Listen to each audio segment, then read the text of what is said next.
Can you hear me? All right, good. My heckler back there, good. So thanks for coming out. It was quite a challenge getting here to the construction, and you know, thanks to the Chamber for organizing this. This is awesome. You know, we're going to try and do something closer to Small Business Week, but there were so many awesome events taking place in the area that we just thought we'd move it out a couple of weeks. So doing it now makes a lot more sense. You know, so Small Business Week, let's just talk about this. It might be a couple weeks away, but BDC celebrates Small Business Week. We've been doing that for 36 years. And it's just our way to acknowledge the contribution that entrepreneurs like yourself provide to the economy as well. So in preparation for this, I looked back to my daytimer. See, I'm so old, I still use the word daytimer, right? And even though it's electronic, I'm giving myself away here. But I wanted to look back, and because I knew I spoke to you folks before. So when I look back, I realized the last time I spoke to you was October of 2013.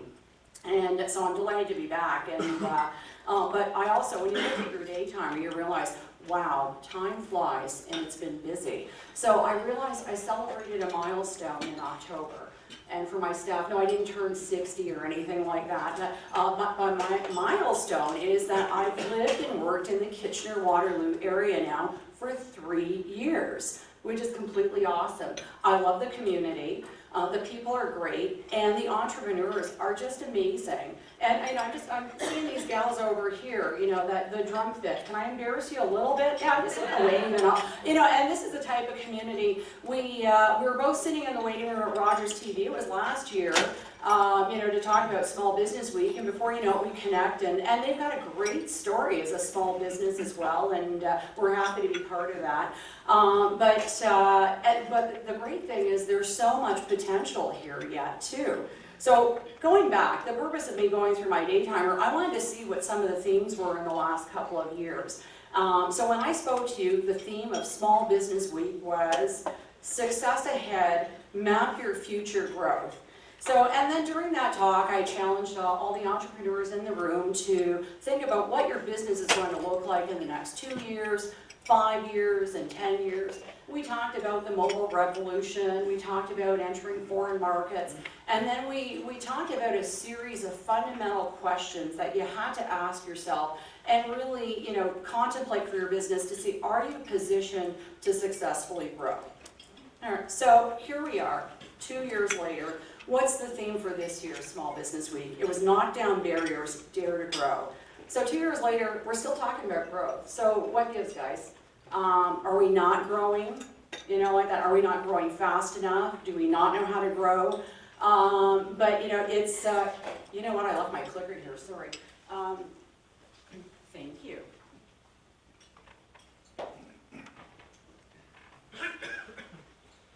But growth is a hot topic in all sectors, in all industries, and any size. So before we begin, I just want to ask you a question.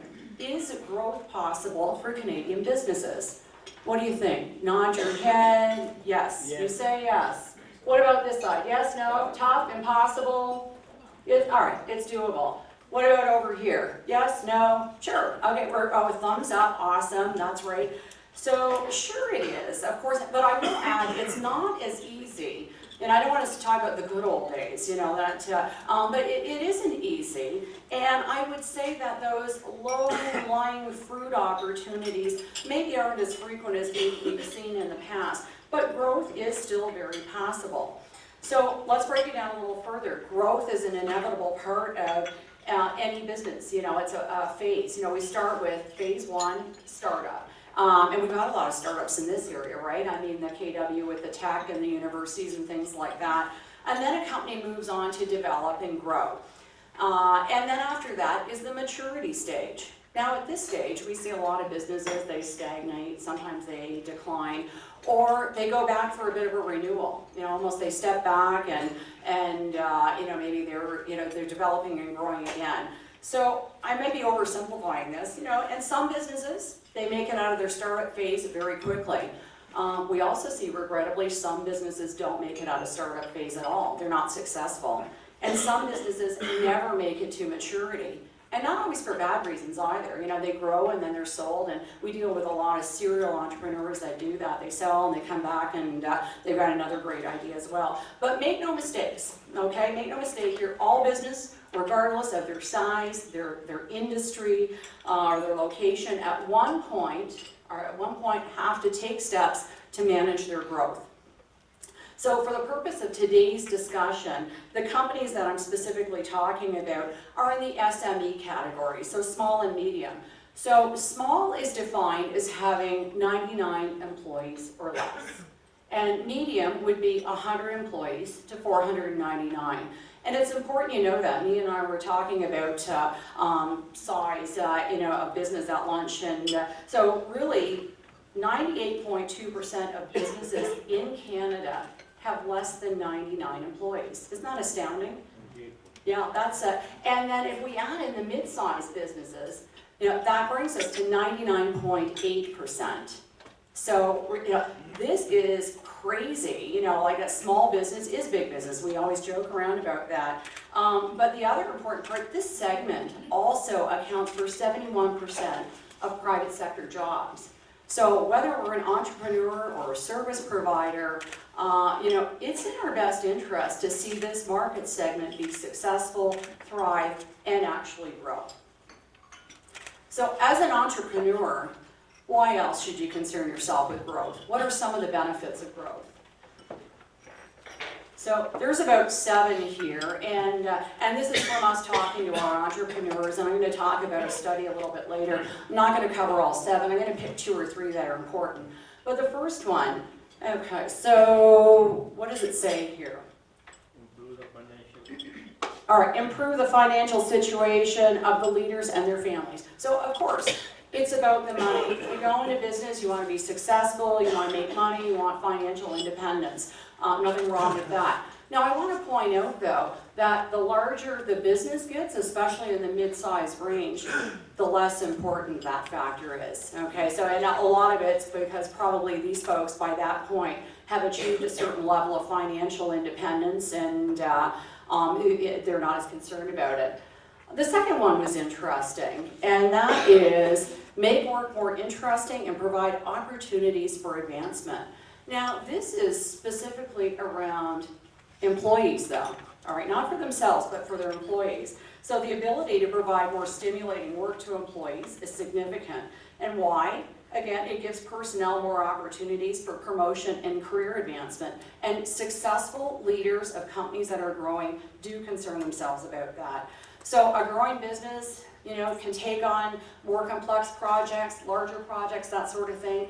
And their employees are motivated by that and excited about that. And then in turn, it keeps going. Then companies that are able to do that attract and recruit better quality of personnel as well. So again, we're talking financial status of the leaders. We're talking career advancement for the employees. The third one I found intriguing.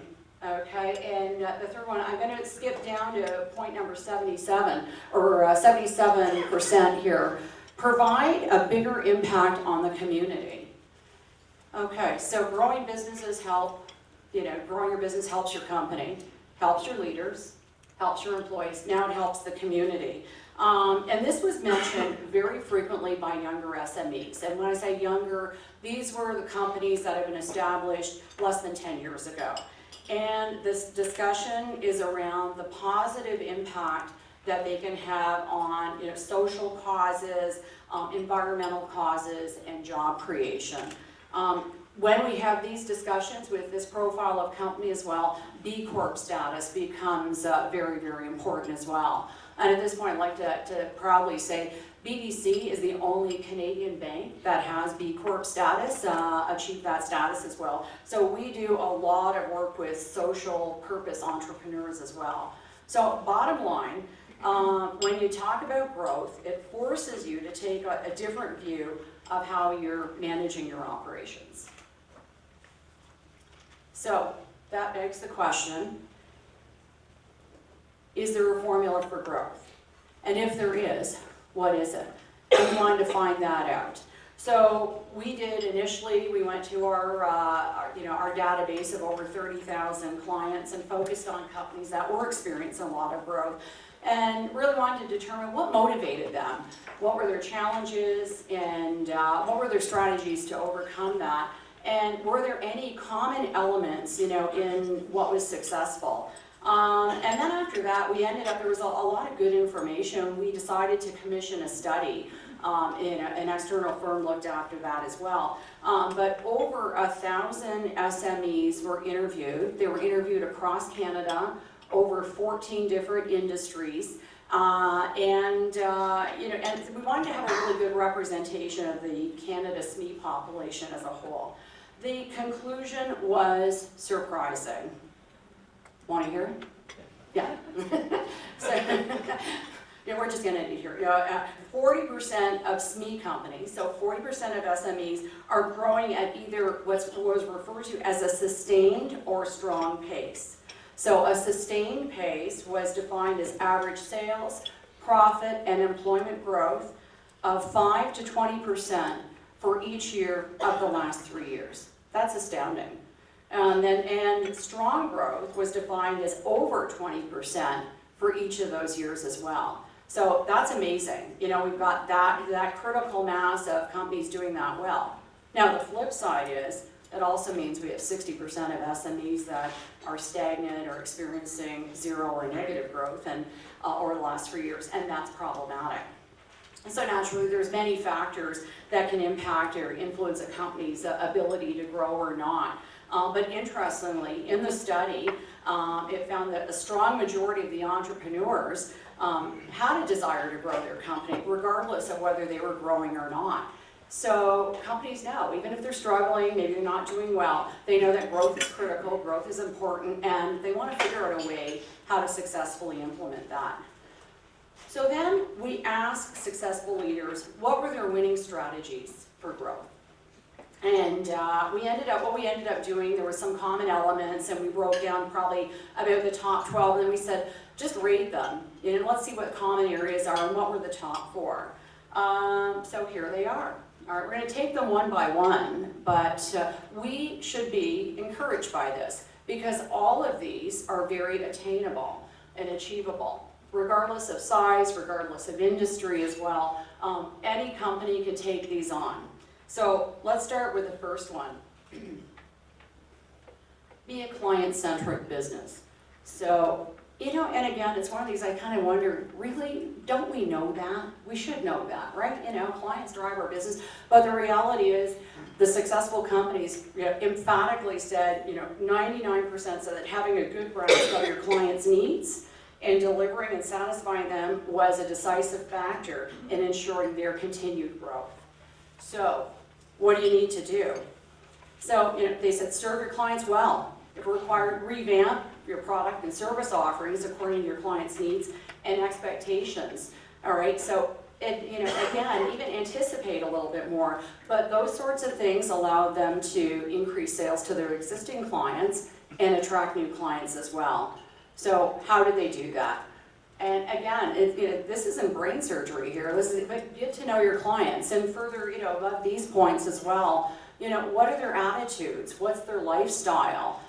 How do they want to do business with you? How do they prefer to do business with you? And interestingly enough, in the study, successful companies who had implemented strong sales growth as well said, don't treat your clients all the same. Like that, figure out who your top clients are, cultivate, again, your product and service offering in a way that's really going to make them loyal to you.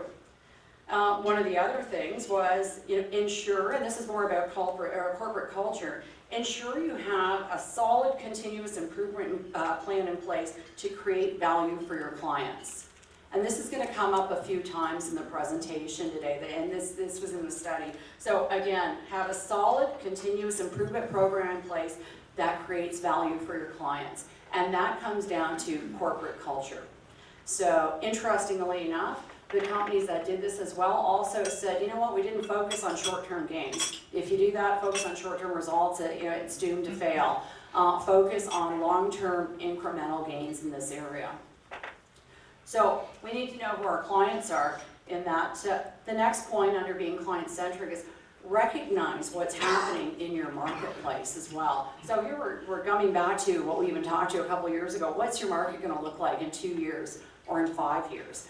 How do you do that? Many companies said, we did research. We talked to our clients. We even talked to our competitors.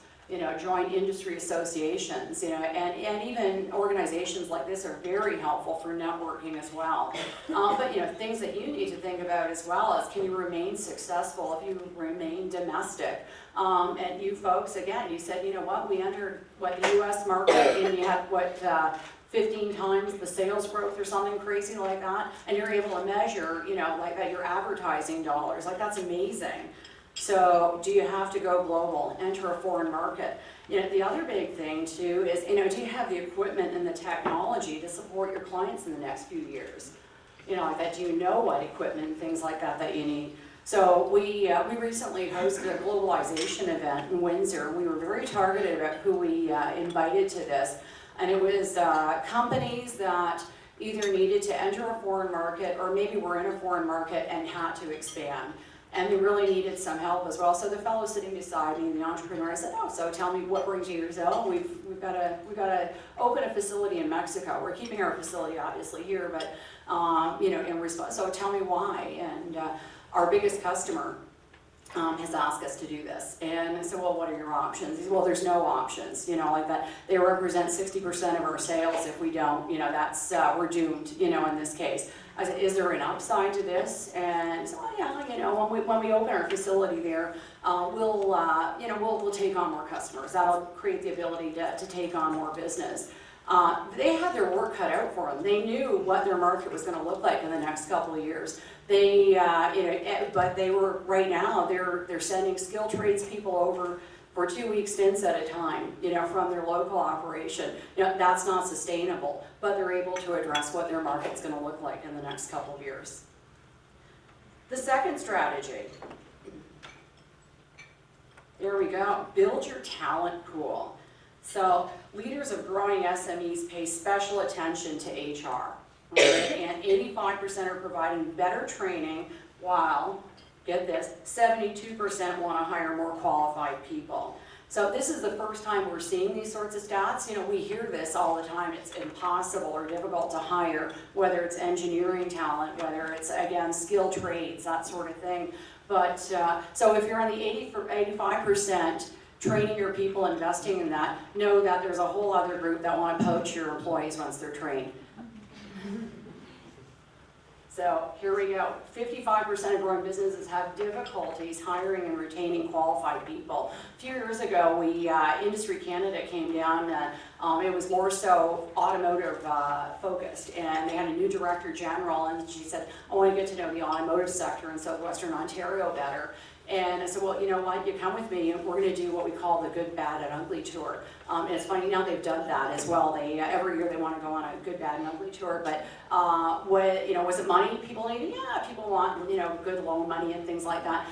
It was people and talent that they were struggling with more than ever.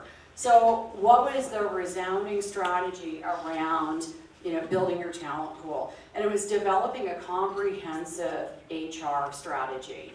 So, and again, this sounds basic here, but what we find when we're talking to a lot of companies is, they want to grow, so they're focusing on increasing revenues and sales, that sort of thing. They want to onboard a lot more customers, and that's exciting. There's a lot of robust conversation around the strategy around that. Then the next part of the strategy is more along the lines of what's the infrastructure that's required, what equipment do we need, do we need to expand a plant, is it going to be here, is it going to be abroad as well? And then the HR part, well, there's a discussion, it really fizzles out more than anything, and this is where we do fall down in small business. So a comprehensive HR strategy from the successful growing companies entailed a few things. So one, there was a strong recruiting strategy. So what did that look like? How many do we need? Where are we going to get these people? What are the skill sets? And then how do we onboard this group as well? How long will it take before they're productive? And that was critical. We were recently at an automotive APMA event, and the president of the Canadian Mold Makers Association did a presentation. Part of their recruiting strategy is targeting women. in the skilled trades. You know, they can't keep up. You know, they need welders, they need mold makers, they need CNC machine operators. So they're targeting women to say, hey, this is a good opportunity to hopefully fill that gap. So that's, you know, on the recruiting side, engagement. So you've got your existing employees. You know, develop strong engagement strategies that keep your employees loyal. And a lot of that revolves around training and investment and that side of it.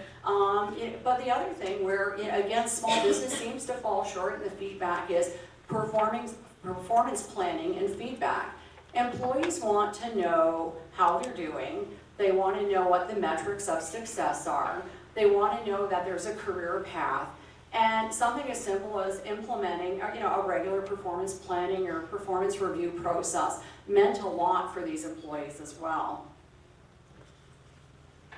So, strategy number 3, innovation. So it's funny, in preparing for this, and I've got, you know, just like tons of old reports. I went to some StatsCan reports I had from 25 years ago. And you know what some of the key things for a successful company 25 years ago were to do? Can you guess? You know, implement innovation, innovate that. It's here we are 25 years later, we're still talking about how important innovation is as well. So from our study, you know, again, 81% of companies stated they owed their success to the ability to innovate. And we hear a lot about this. It's almost like a vague concept as well, but what does this really mean? You know, it's taking your operation and, you know, how you're doing things and just improving on it and how you do it. Innovation, though, interestingly, tied frequently to the client offering as well. The ability to understand client needs and adapt the servicing offerings pretty quickly. So those went hand in hand. And for all companies of all size, like tiny companies to very large as well. So again, what do the successful companies do? They get ideas from their clients and their suppliers. They talk to stakeholders. They belong to industry associations. And the really successful companies, they leverage the creativity of their employees. Again, they embed that in their corporate culture around innovation. So what's also important, again, the feedback, it was a point I brought up earlier, is what's important is not to look for some magic bullet. You know, there's no secret sauce here, but focus on incremental improvements. And they do consistently add up over time. So earlier this week, I was at the Toyota plant, and a awesome announcement yesterday about the RAV4, right? So pretty exciting. But at the Toyota plant, so they have their, you know, their wall of fame, and one of the things that stood out more than anything was just the simple sentence that said, "There's always a better way." You know, and that's, you know, a culture that they live by. There's always a better way to do something. It was great today, but what can we do about this tomorrow? So, and then the fourth one. One of my favorites, invest to be the best. So in many cases, growth depends on the resources invested in the business. And so it's not surprising, over 75% of managers reported they were focusing on plant expansion, facility expansion, and purchasing production equipment. So I recently had a presentation done by a machinery manufacturer. They sold a lot to the tool and die sector, but it was pretty indicative of a lot of that in that industry. And so their first slide said, if your shop is not investing now, it's already behind. All right, interesting. But their order book, and based on feedback from their salespeople, were that 65% of tool and die shops we're going to be purchasing CNC automation machines in the next 12 months.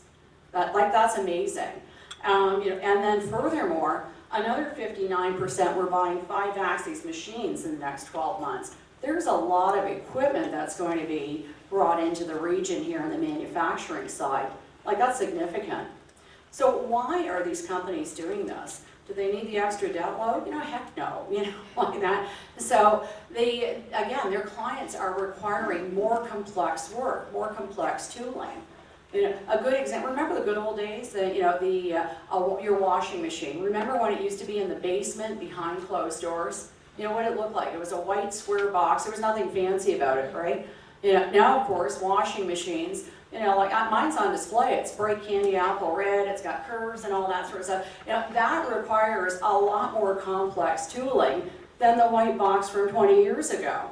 So again, filling their clients' needs, increasing their own capabilities, and really, encouraging more automation to increase efficiency.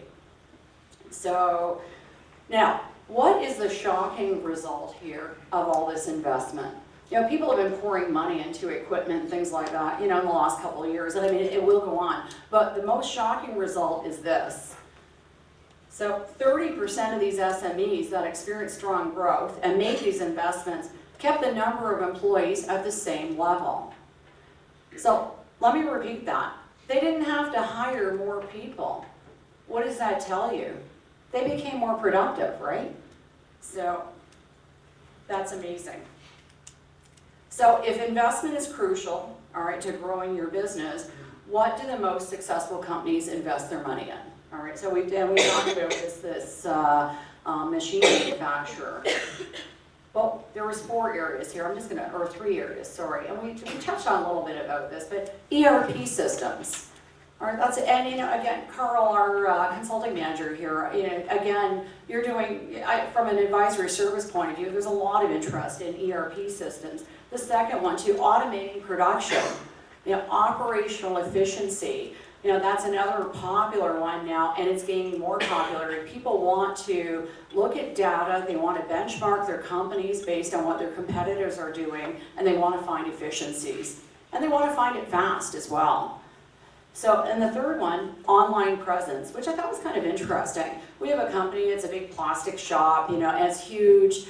There's nothing glamorous about it, like just a nice company, good client, good business. And they were really interested in redoing their web presence. I was like, what the heck for? Because if you're relying on your website to attract new business, like we're all in big trouble. And it was more for them an employer branding exercise. They said, and really they said, we want to get our message out of who we are, and we want the right message to be out there. I thought that was kind of neat. So, I was at another conference. You must think all I do is go to conferences. I was at a conference in the States last week. It was very, very sector specific as to who the audience was. But one of the speakers spoke of the qualities of the companies in this particular industry that were poised to survive, really survive and grow. And then she called them the haves, obviously, versus the have-nots. So she talked about the characteristics and what they did. And so she said the characteristics of these companies, they rely on their people, all right, the equipment, data, I'm going to talk more about that, processes, finance, and strategy. And it was kind of in that order as well of importance. So her company had surveyed 750 companies in that particular industry. So again, their database was pretty relevant as well. And she said with her people, they invested in robust training systems. Nothing else, just really focused on really providing relevant and important training. From an equipment, those companies as well were twice as likely to invest in new equipment in the near term. So, and then this one really got me. They used data to drive continuous improvement on a daily basis. Okay, like that's amazing. Using data on a daily basis to focus on things that they can improve on. That focus as well, they found on the data-driven information, improved their bottom line profitability. They maintained a steadier revenue stream and improved on things that they could control. All right, so another culture of continuous improvement and incremental changes. And because they had a strategy, all right, again, strategies are great unless you put them in your bottom drawer after you write them. All right, but they had a strategy, they referred to it often, and the have company were more flexible, all right, they were more agile around revising processes. So if something happened with one of their clients in the market, they were just a lot more responsive to being able to course correct. So when I compare the two, there's not much difference really.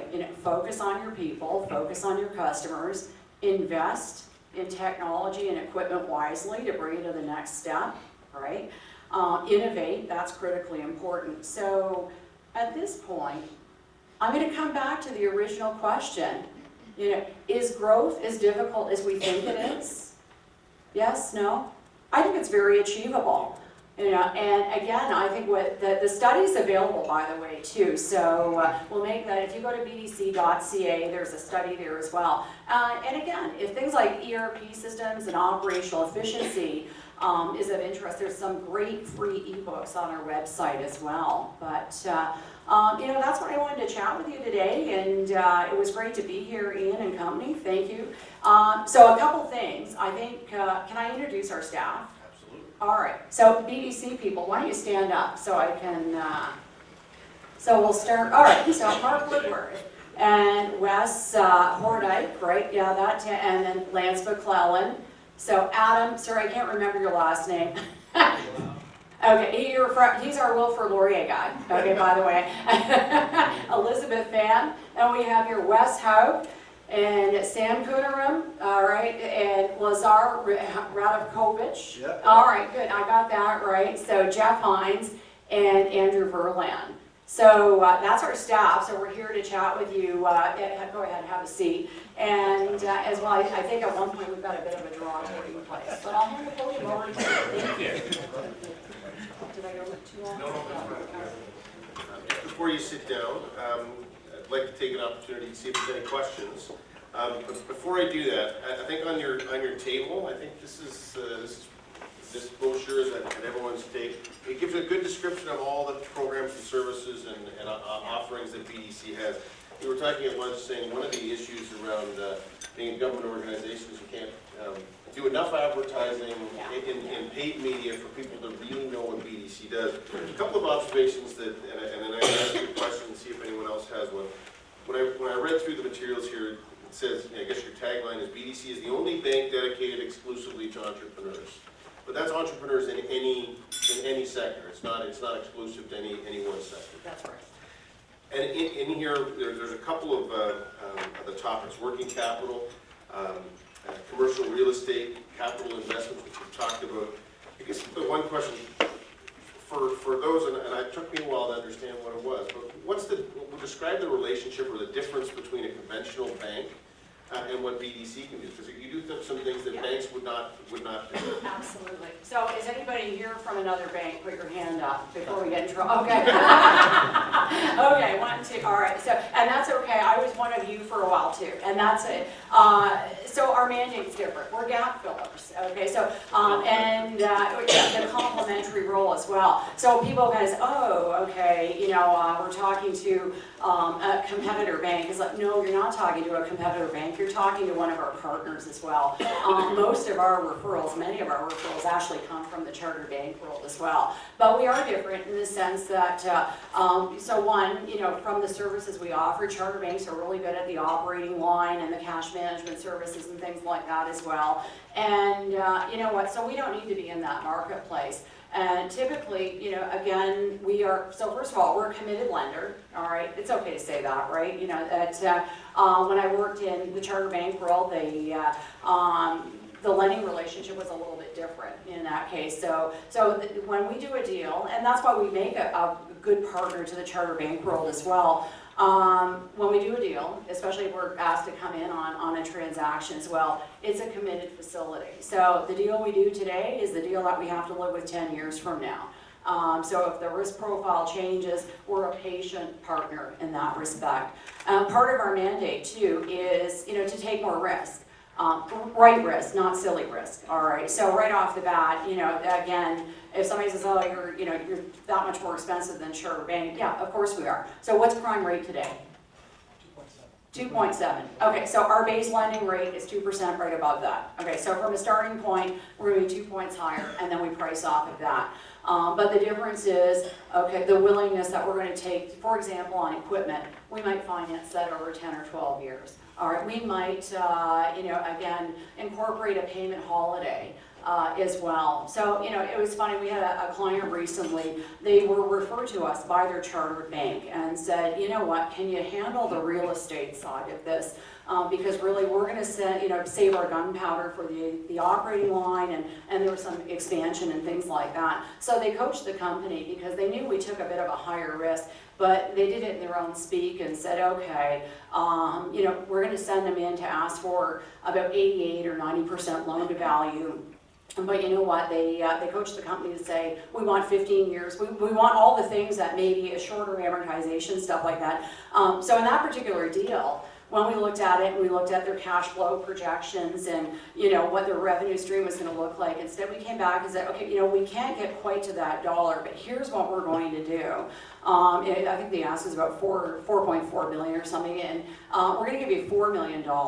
All right, but, you know, really, we're looking at this project, this expansion, you're not really going to see, you know, money coming in from this for a couple of years. So tell you what, we're gonna do a 30-month principal payment holiday, and we're gonna amortize it a bit longer. And then, you know, it didn't take long. It's like, oh, wait a minute, that's probably a little bit more than what our original ask was as well. So, and the other side of it is we provide consulting services. All right, that's the other side of it. So, you know, many of our clients, you know, they need the help, you know, like that, and, you know, we'll finance the consulting services for them. So those are the big differences. Well, and I think that's important for those small businesses out there, that those consulting services, and that you're complementary to what your primary financial institution. We need banks. Yeah, we need banks to partner with us. So if somebody comes to us, you know, we're calling the bank to say, hey, we need your help with setting up an operating line or the other side. Yep. Any questions? We got time for one or two questions. If there's any out there, don't be shy. I'll just keep asking you until someone asks one out there. So, okay. Well, actually, one more. What are you've got services? So you talked a little bit about those services. Maybe talk a bit more about the real estate side, because that's something that for many businesses are just not something that your regular bank partner might be prepared to invest for.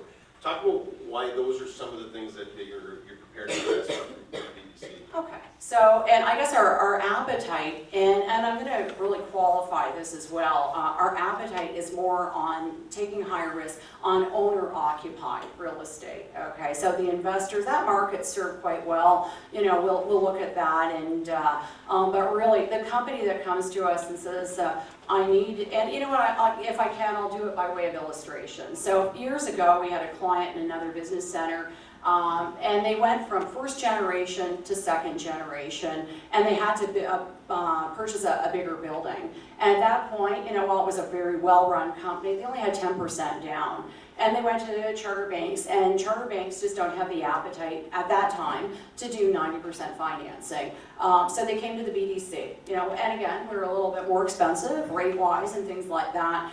And, you know, but they took the mortgage with us, they paid us well, it's a great company. So, you know, a few years later, they come back to us and say, hey, great news. First of all, you know, Dad's retiring now, so we're going to pass it on to the kids, third generation now, and we need another building. But we've learned our lesson. You know what, we've got 30 or 40% down. So the initial part of that conversation is, you know what, we're not your play. You know, let's refer you back to your charter bank. And no, we remember what you did for us way back when. And, you know, in that case, you know, the negotiation took a turn where, you know what, we're not going to match that. That market's well served. Had they come to us and said, you know what, we didn't sell our building, or you know what, we need this building, and we need to go higher leverage financing because we need equipment to put into it. That's where, you know, our play is a little bit different in that regard. So that particular company, we referred them back to their own bank. And, but where we were able to help them was the transition to the third generation on the consulting side. Last call for questions. I know This is an easy group. I like this. Okay. Well, thank you very much, Thank Mary Ann. you. Appreciate it.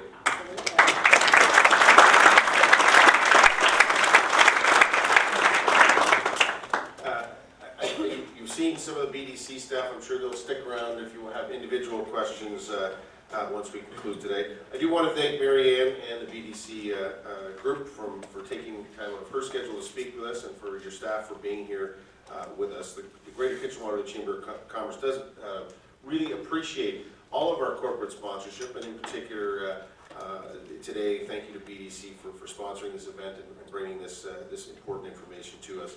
Just before we wrap up, I do want to invite you, Lester, who's going to wave his hand there, is going to be at the back just as you leave. If you've enjoyed today's event, we're always looking for positive comments, testimonials that we can use to share with other members of the chamber about these events. These events take place